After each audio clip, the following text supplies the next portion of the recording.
మంచిది. అదేం లేదురా, మున్నగాడికి కుక్క గారిస్తే పార్టీ ఇస్తుండు. ప్రస్తుతానికి బార్లో ఉన్నాం, బిజీగా ఉన్నాం, మళ్ళీ కాల్ చేస్తా.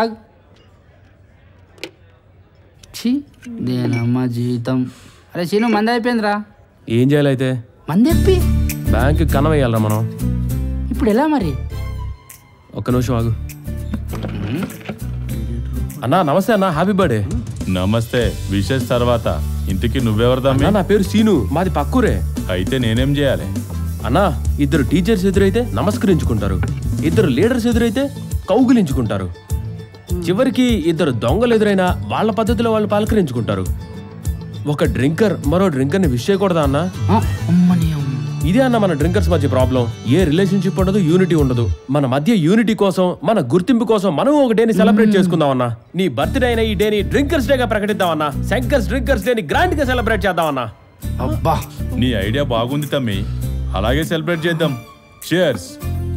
నీ చేతిలో గ్లాస్ ఏది? అన్నా, ఫ్రెండ్స్ తో వచ్చాను, తెచ్చిన క్యాష్ అంతా అయిపోయిందన్నా. ఇక్కడేమో ఏటీఎం స్వైప్ మెషిన్ లేదంటన్నా. ఆ మేనేజర్ గాడేమో పైసలు ఎంత చుక్క మందు కూడా పోయినట్టున్నాడన్నా. మీరు ఎంజాయ్ చేయండి అన్నా. ఆగు తమ్మి, నా బర్త్డే రోజు పుట్టిన డ్రింకర్స్ డే సెలబ్రేషన్ నాది.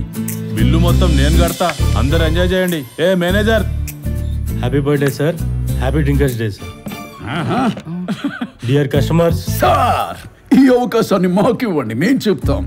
Dear customers, today Shankar drinkers day. Drink free, ఎంతైనా తాగండి, ఎంజాయ్ చేయండి. మీరు